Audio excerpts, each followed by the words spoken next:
What happens when one night of harmless fun turns into the end of everything? Why did he stay silent while the internet laughed at him? How can a wife defend herself when the whole world has already seen the proof? Before we dive deeper into this story, I have one small request. Please subscribe, drop a like, comment, and hit that hype button to boost this channel so more people can discover these incredible stories. I'm Tilly Gray, and if I'm being honest, I never thought one night out could burn down an entire marriage. I wasn't planning to cheat, not really. I just wanted to feel alive again. The music was loud, the lights were perfect, and when Rafa offered to buy me a drink, I didn't see the harm. I laughed too much, danced too close, and told myself Caleb wouldn't care. He always acted so calm, so quiet, like nothing I did could shake him. But then the videos showed up online, clips of me laughing in that stranger's arms while my wedding ring flashed in the strobe light. By the time I got home, Caleb had already seen them. He didn't yell or accuse me. He just sat there, silent, like he'd already decided something I didn't know yet. Everyone says silence is forgiveness, but his wasn't. His was planning. I kept saying it was just dancing, just fun, but deep down, I knew it wasn't about the drinks. It was about the attention. And now that the world's seen what I did for a few moments of it, I'm starting to wonder if I mistook freedom for the start of the end. The night started like every other Friday I swore I needed for my sanity. The office had been chaos all week, the kind where every email felt like a small emergency. I told myself I deserved one evening where nobody needed something from me. Caleb was working late again. He always was. And that silence at home had been starting to feel heavier than any argument. So when Rafa texted that he was hosting a new theme night at the club, I didn't even hesitate. I put on my red dress, the one Caleb said was a bit much for a bar, and left before I could think twice. The city air was humid, clinging to my skin as I walked from the parking garage to the club entrance. Music thudded through the walls, that deep beat that made your ribs vibrate. Inside, lights flashed pink and gold, bodies moving in slow waves. Rafa spotted me almost immediately, waving from the DJ booth with that grin that always promised a good time. He came over with 2 drinks before I even reached the bar. "You look alive tonight," he said. I laughed, pretending I didn't love the attention. I told him I needed it. That married life made people forget how to dance. He laughed too and clinked his glass against mine. I didn't notice the phone in his other hand filming as we spun under the lights. Every song blurred into the next. I wasn't drunk, not really, just high on being noticed. I posted a story, 30 seconds of flashing light and sound, captioned, "Finally having fun again." It felt harmless. The comments started almost instantly. Hearts and fire emojis from coworkers and friends. I smiled and leaned into the crowd, letting the music swallow whatever guilt was trying to crawl in. Somewhere in that blur, Rafa handed me another drink, and someone behind us shouted my name. I turned, and for a second, I thought I was imagining things. Caleb was standing by the bar. He looked so out of place in his neat button-up and calm posture, like he'd walked into the wrong movie. Our eyes met, and the air snapped. I waited for a reaction, a wave, anything, but he didn't move. He just watched. The way his jaw tightened made something cold bloom in my stomach. I wanted him to come over, to pull me aside, to prove he still cared enough to be jealous. Instead, he turned back to the bartender, ordered a drink, and stayed there, still as stone. I pretended not to see him. Rafa asked if I was okay. I told him my husband didn't like crowds. He laughed, but my voice came out too sharp when I said it didn't matter. When the lights came up at closing, Caleb was gone. I drove home with music still echoing in my head, rehearsing a speech that sounded confident and harmless. I'd say it was nothing, just dancing, that he should loosen up, that couples who trust each other don't freak out over a few drinks. The apartment was dark when I walked in. He was sitting on the couch, phone face down, lamp off. The quiet was worse than any yelling. I tried to joke first, said he could have joined me if he wasn't so allergic to fun. He didn't answer.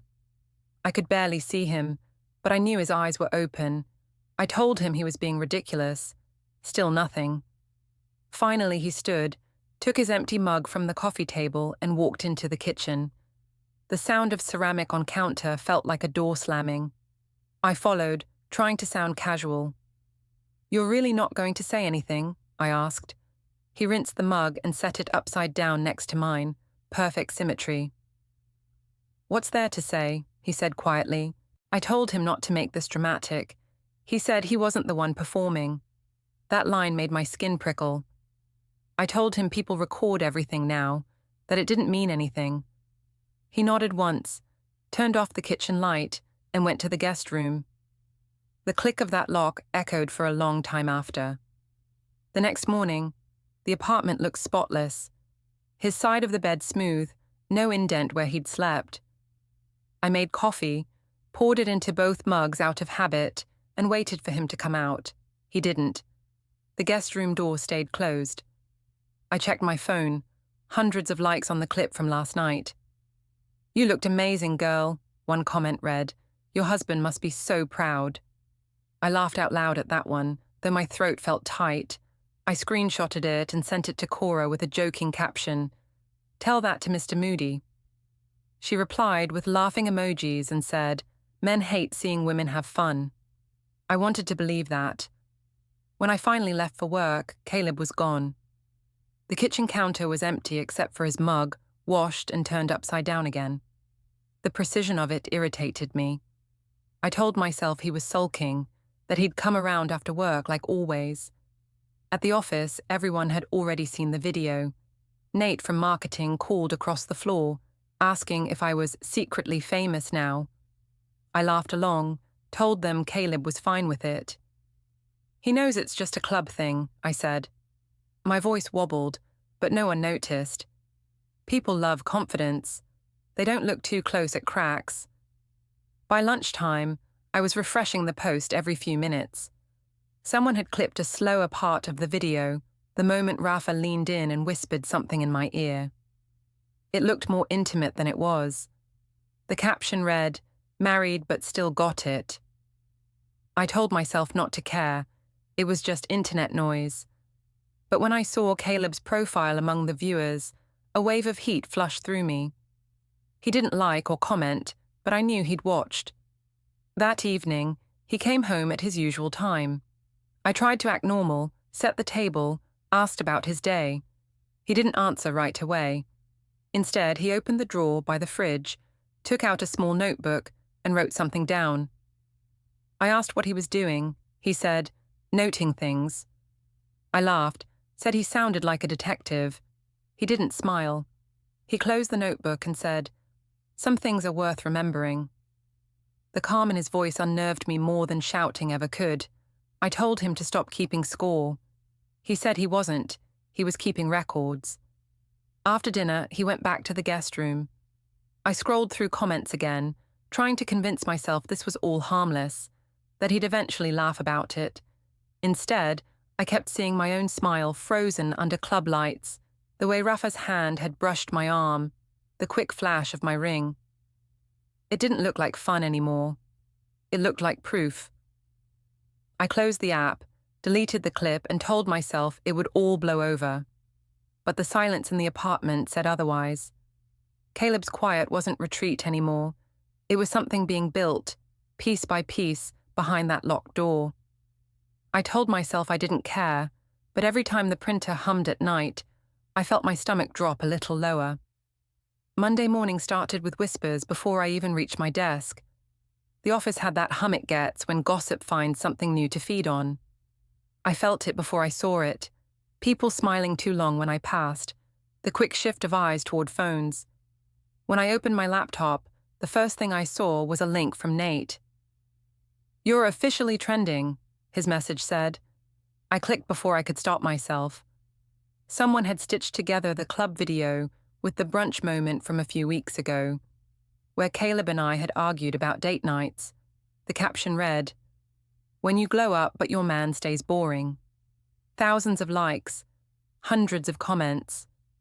I stared at the screen, heartbeat in my ears, half mortified, half thrilled. When Nate stopped by my desk, he leaned over my shoulder like we were sharing a secret. He said people loved unfiltered energy. I told him it wasn't that serious. He grinned and said Caleb must be a saint. I laughed too loudly and told him my husband had a thick skin. Inside, something twisted. I didn't know what Caleb was thinking, but I imagined him seeing those same comments, watching strangers judge him. The thought should have made me delete everything.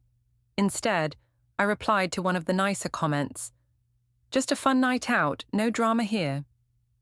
I told myself I was controlling the story.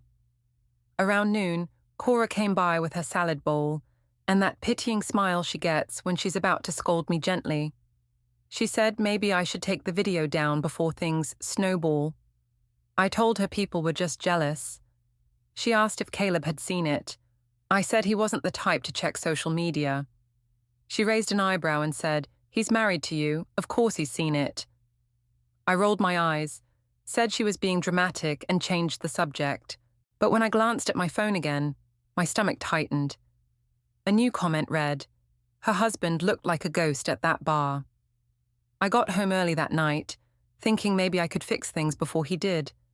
The apartment smelled faintly of detergent. A new bottle sat on the counter, label facing forward, brand I didn't buy. Caleb was at the sink, drying his hands. He said, "You forgot detergent again." I laughed, told him I had better things to do than grocery shopping. He said, "You looked energetic on Saturday." My chest went tight. I tried to play it off, said he should stop stalking my posts. He said he didn't have to. "Everyone sends them to me," he added quietly. I told him people love drama. He said, "They love patterns." I didn't even know what that meant, but the way he said it made me want to leave the room. That night, I heard the faint hum of the printer again. I walked down the hall, ready to snap at him for working so late. The door to the guest room was half closed. I could see light through the crack, papers stacked neatly on the desk. When I pushed the door open, he didn't look up. He was labeling files with dates. "Are you seriously cataloging my social media?" I said. He didn't answer. I stepped closer, saw the words Event Cielo Lounge written in his neat handwriting. I tried to laugh, but it came out thin. "You think you're building a case or something?" I said. He finally looked up. "I'm building clarity." I slammed the door and went to bed. He didn't follow.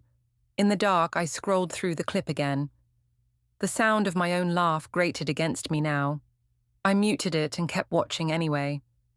There was something satisfying about the way people called me confident. They didn't see guilt or boredom. They saw a woman who lived. I convinced myself that meant I hadn't done anything wrong. The next morning, his mug and mine sat on opposite sides of the counter again. I left first. I needed people who still looked at me like I wasn't toxic. At work, Nate waved me over. "Your 15 minutes are turning into a week," he joked. I said that meant I was memorable. He said, "Or infamous." I told him to stop acting like my dad. He said I should probably keep my husband off camera next time. That line stung. At lunch, I called Cora. I said people were twisting everything. She said maybe it wasn't the internet. Maybe it was me making it worse. I hung up before she finished. I told myself she'd gone boring, too married to understand. When I checked my phone again, Caleb had posted a photo, something he rarely did. It was of a cup of coffee on a clean desk. Caption, "Documentation matters." Just 3 words, but I knew they were meant for me. That night, I tried to talk to him. He was folding laundry, calm as always. I said we needed to stop acting like strangers. He said we already weren't acting. I told him this wasn't a big deal, that people forget viral stuff fast. He said, "I don't." I told him holding grudges was unhealthy. He said, "So is pretending." I grabbed one of the shirts from the pile and threw it onto the couch. He didn't flinch. I wanted him to shout, to prove he cared, but he just kept folding. Finally, I asked if he even loved me anymore. He said, "That's not the problem." I asked what was. He said, "Respect doesn't survive performance." Then he carried the basket to the bedroom and closed the door. The next few days blurred. Every morning, the apartment felt emptier. His schedule got precise, notes on the fridge, alarms set for odd times. Once his phone buzzed with a reminder that said, "Downtown 9:25. I asked what that was. He said, "An errand." When I asked what kind, he said, "The kind that keeps things in order." His voice didn't shake, and that scared me more than anger ever could. By Friday, the story online had shifted. Someone recognized Caleb from the bar clip and started posting about how the husband's composure deserves an award. I watched strangers paint me as selfish, cruel, fake. The comments came faster. "She humiliated him. He deserves better. She'll regret it." I told myself none of them knew us, but when I saw Cora had liked one of those posts, I threw my phone onto the couch and screamed. That evening, I decided to fight fire with confidence. I posted a picture of myself smiling in the mirror, captioned, "Still unbothered." Within an hour, Caleb came home. He saw the photo open on my phone and said nothing, just went to the guest room. The printer started again. I sat on the couch, the noise gnawing at me. Every few seconds, a new sheet slid out. I wanted to grab them, tear them up, but I didn't move. I told myself he was bluffing. Near midnight, I walked down the hallway and pressed my ear against the door. No sound now, just the click of a drawer closing. When I went back to bed, my pulse wouldn't slow. I thought about waking him up, about apologizing just enough to make it stop. But then I pictured him writing notes about my apology, labeling it by date and tone. That image made me angry again. I decided he'd started this cold war, and I'd win it by pretending not to care. Saturday morning, sunlight poured through the blinds. I walked into the kitchen and found a new sticky note on the fridge. "Meeting, personal, no explanation." The space under it was blank, except for a folder labeled Utilities. I opened it out of spite. Inside were receipts, bank printouts, and a checklist titled Accounts to Separate. My breath caught. I shoved the folder back, shut the drawer, and told myself he was bluffing again. But when I heard the faint beep of his phone in the other room, followed by the sound of a drawer locking, I knew he wasn't bluffing. He was planning something I couldn't name yet. I stood there staring at the note, the hum of the refrigerator filling the silence. And for the first time, I didn't feel powerful. I felt replaced. The brunch was supposed to fix everything. I told Cora that morning that I was done walking on eggshells. She said maybe I should give Caleb space. I said space was exactly the problem. "If he wants distance, let him earn it," I told her while curling my hair. Watching my reflection looked too confident for what I actually felt. The restaurant was one of those bright, noisy places with tall windows and too many mirrors. Perfect for a little public normalcy. I'd invited a few mutual friends, couples who'd known us before the internet decided who we were. I even texted Caleb an hour before. "Meet me at noon. Wear something casual. Let's act normal." He just replied, "Okay." He was already there when I arrived, seated at the end of the table, posture perfect, phone face down. I leaned in to kiss his cheek, and he turned slightly, so it landed near his temple instead. The move was so subtle, it could have looked polite to everyone else, but I felt the cold edge in it. "You started without me," I said lightly, taking the seat across. He said he wasn't sure I'd show. "Why wouldn't I?" I asked. He said, "You like crowds." I told him I liked energy, not silence. He said, "They're the same for you." The others filtered in. Nate, grinning like he was in on some joke. Marissa and her boyfriend, two people from Caleb's work who looked unsure why they'd been invited. I played hostess, ordered mimosas for the table, kept the mood high. When someone mentioned my viral clip, I laughed and said, "It's all in good fun. You can't control what people post. Caleb didn't say a word. He stirred his coffee, eyes fixed on the spoon. Nate teased, "Man, I'd be proud if my wife looked that good on camera." The table went quiet for half a second. Then people laughed.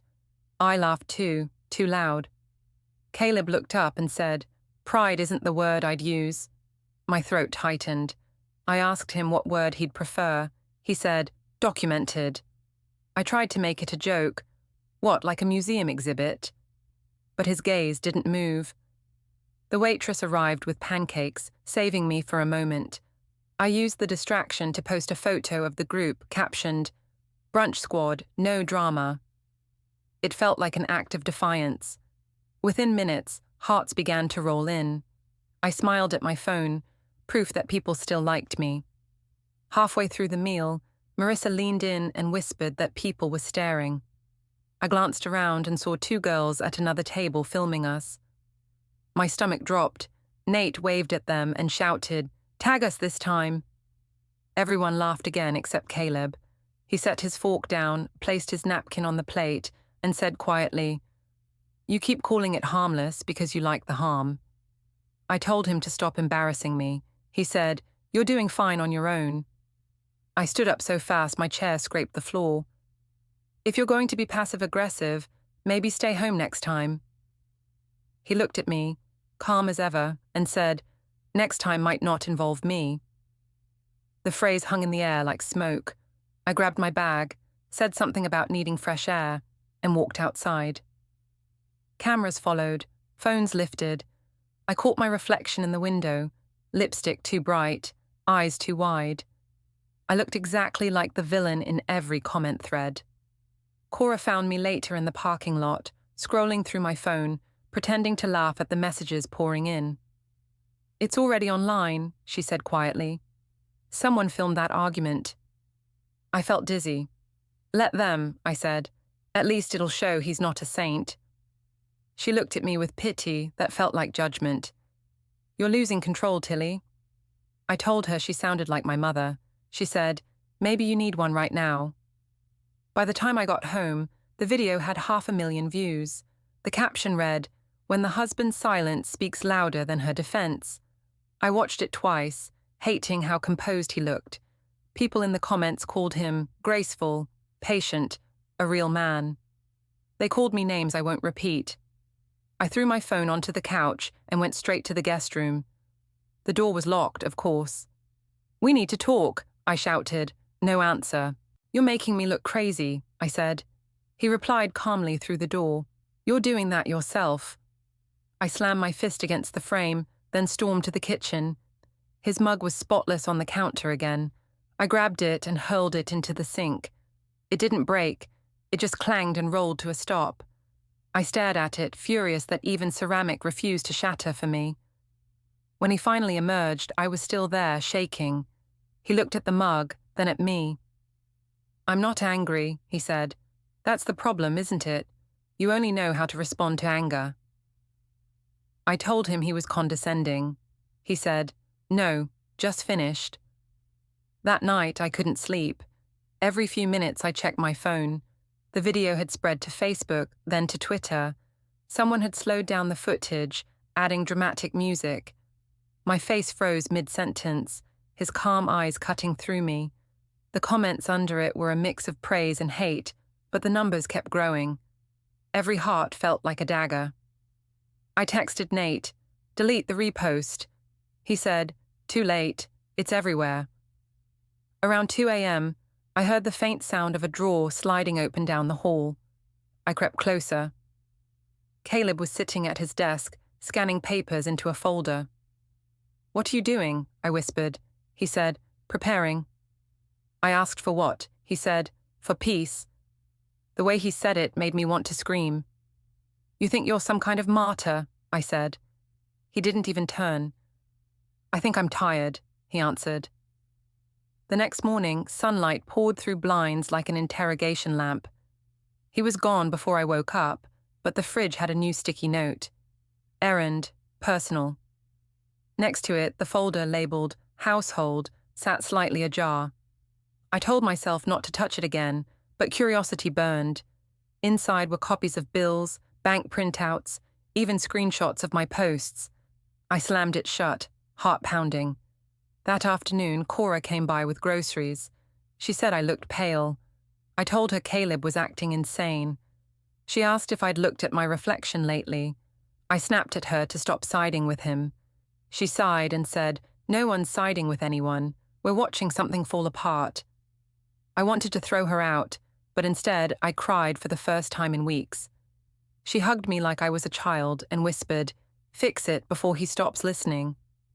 When Caleb returned that evening, I tried to pretend nothing had happened.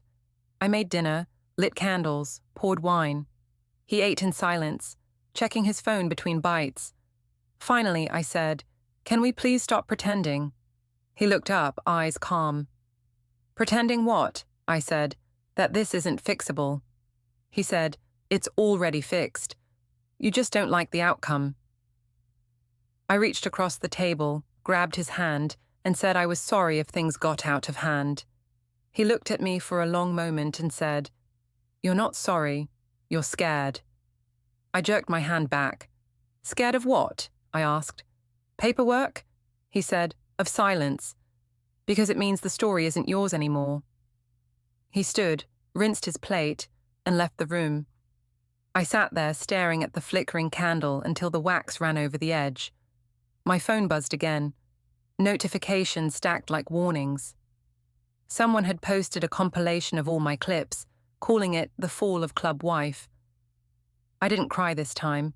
I just scrolled until the screen went dark, the reflection of my face blending with the word that kept showing up in every comment, "Finished." Sunday morning, the air in the apartment felt too still, like the whole place was holding its breath. I tried to act normal, making coffee, humming along to a playlist that didn't fill the silence. Caleb hadn't said a full sentence to me since Thursday, and that silence had started to feel like a third person in the house, quiet, constant, judging. The internet hadn't moved on yet either.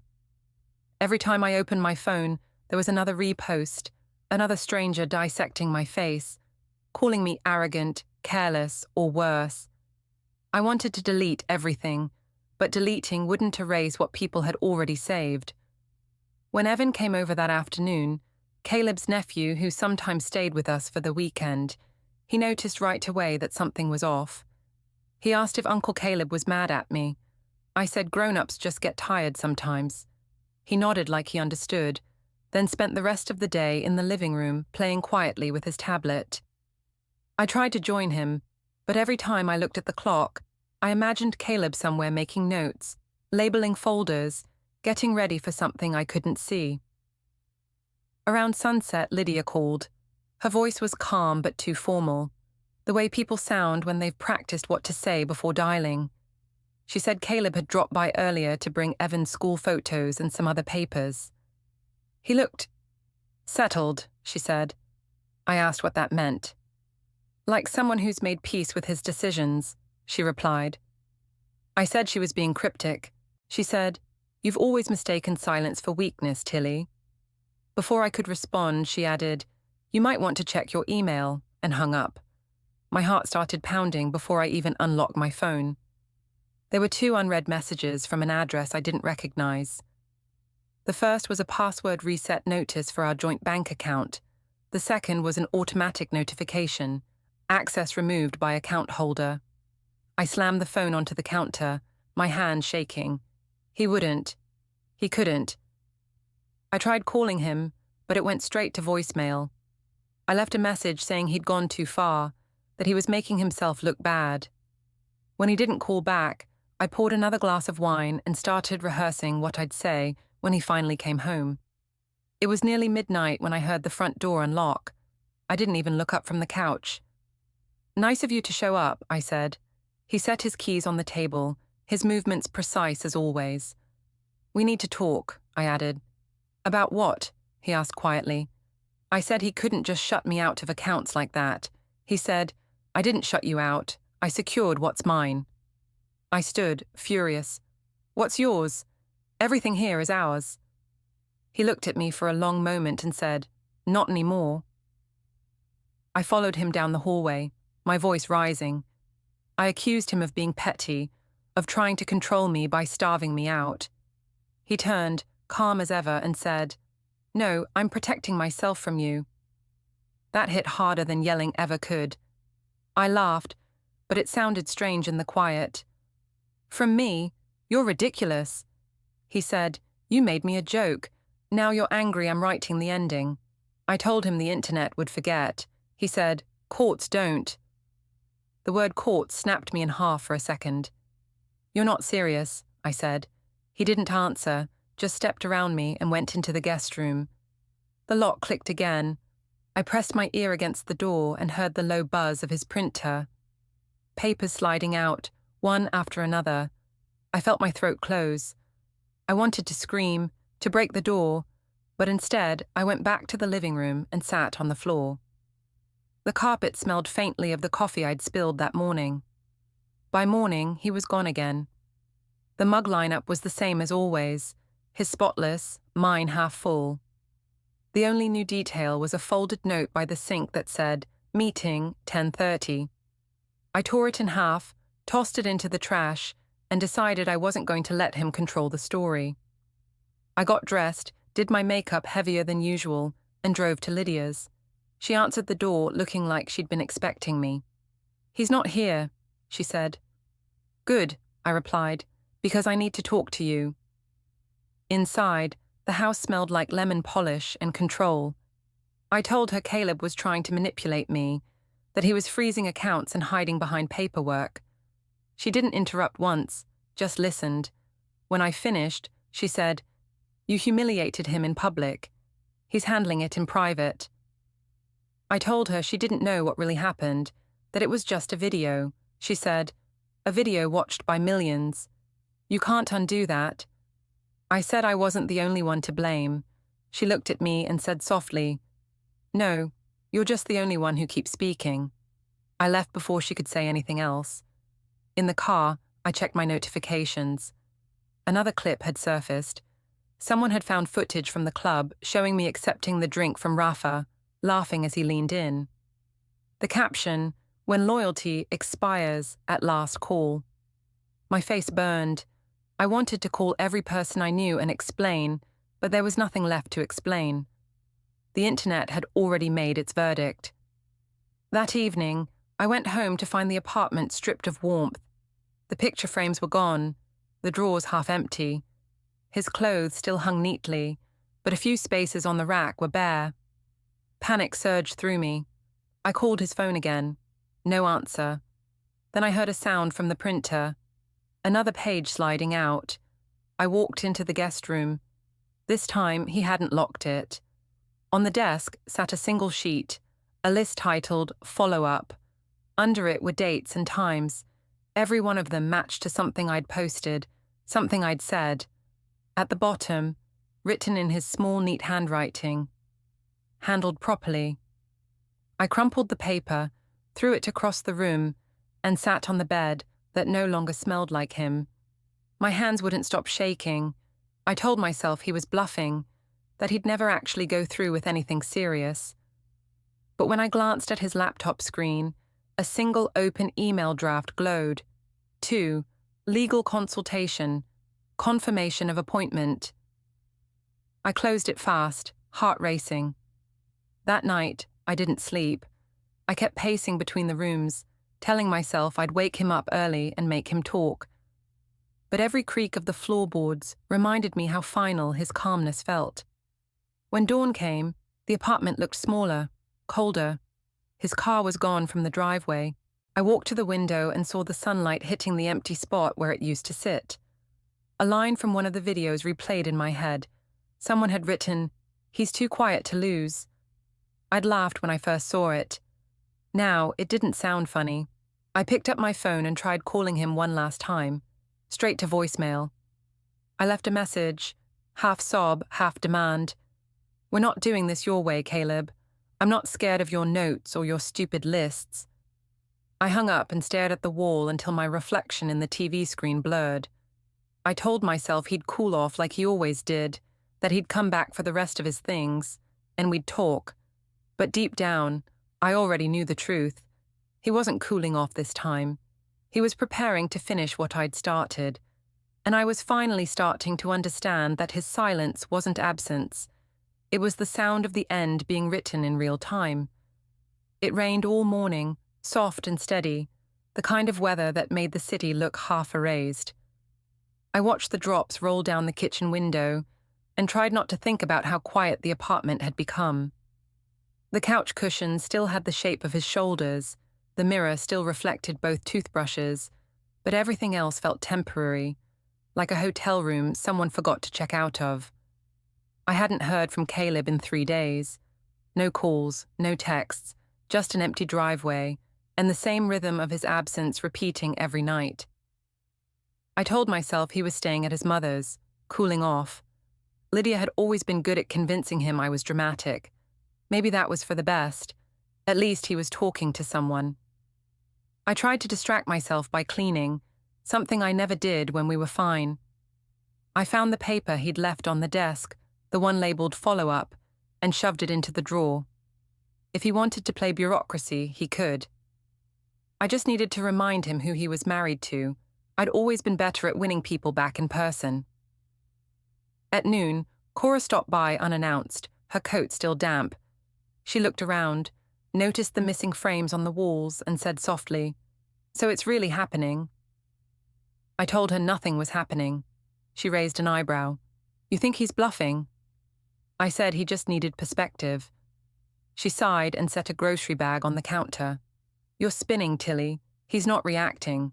That means he's decided." I laughed at that. Said Cora had been watching too many crime shows. She didn't laugh back. We sat at the table, picking at a shared sandwich. She asked if I'd considered apologizing publicly, maybe posting something like a clarification. "What would I even say?" I asked. "Sorry for enjoying my life?" She said, "Sorry for humiliating your husband." The sentence landed like a slap. I told her she sounded just like him. She looked at me steadily. "Maybe that's why you hate hearing it." When she left, the apartment felt heavier. I opened my phone, scrolled through comments on old posts. They were worse now. People tagging Caleb, people analyzing our marriage like it was a show. Someone had found his LinkedIn and posted screenshots of his job title under the caption, "The man behind the silence." I wanted to scream. Instead, I called him again, straight to voicemail. "You need to stop playing this game," I said into the phone.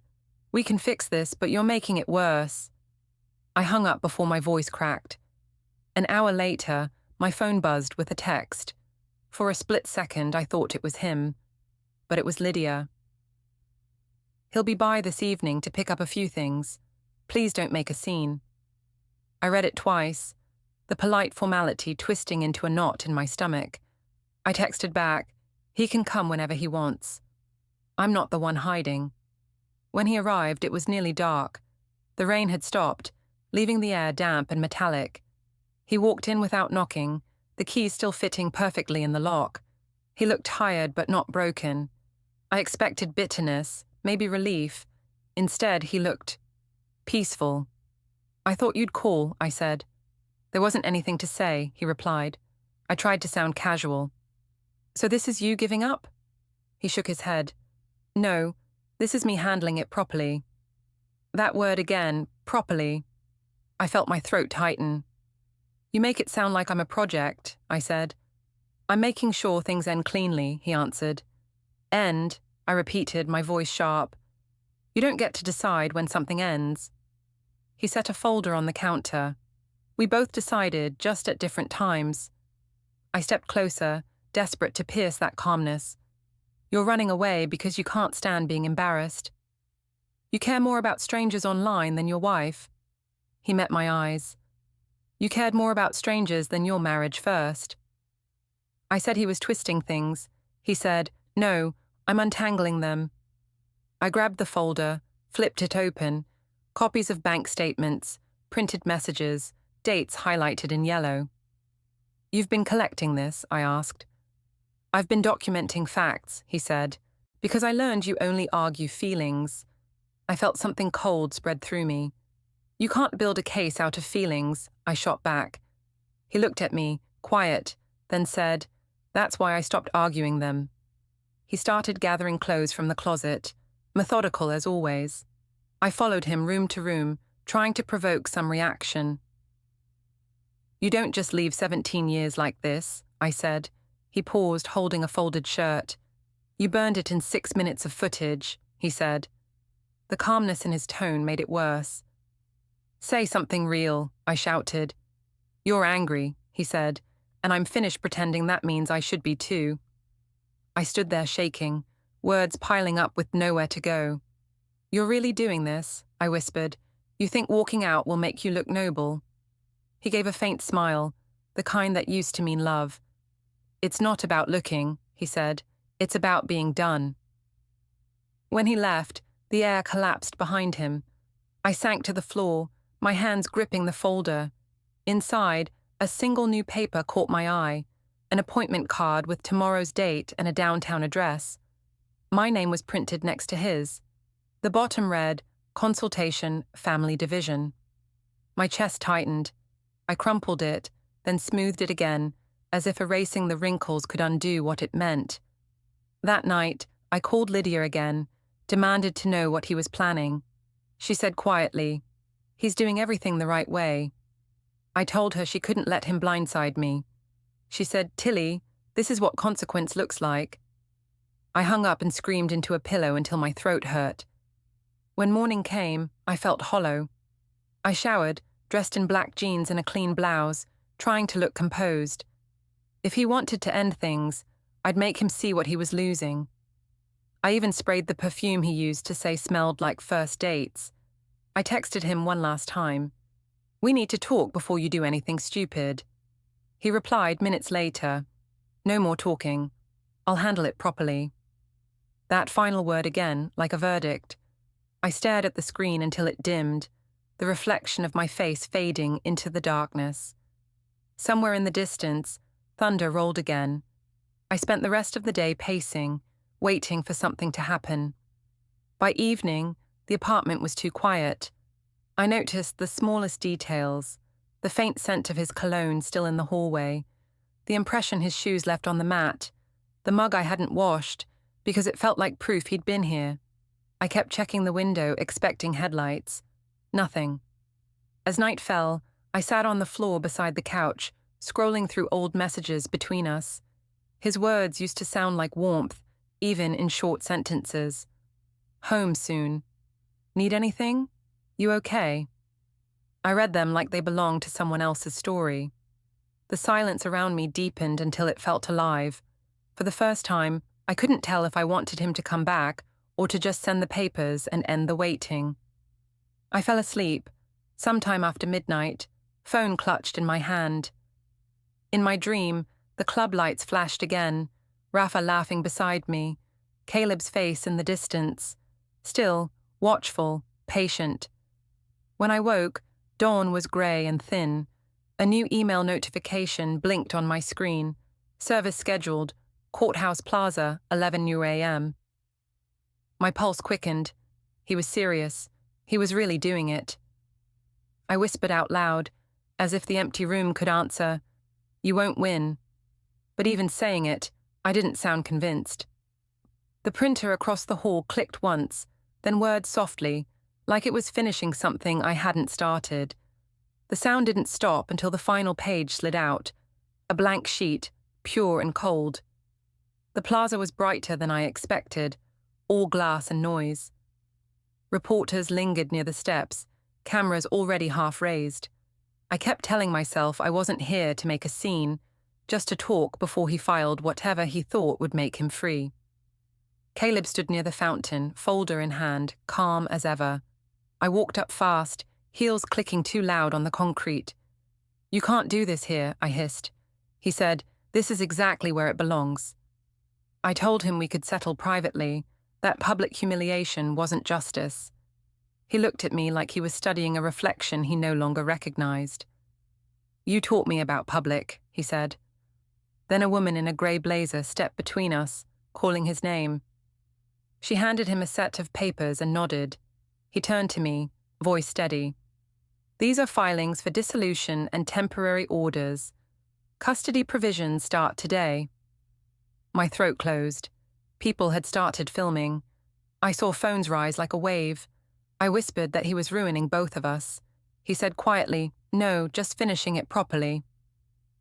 The clerk's stamp hit the folder. Cameras flashed.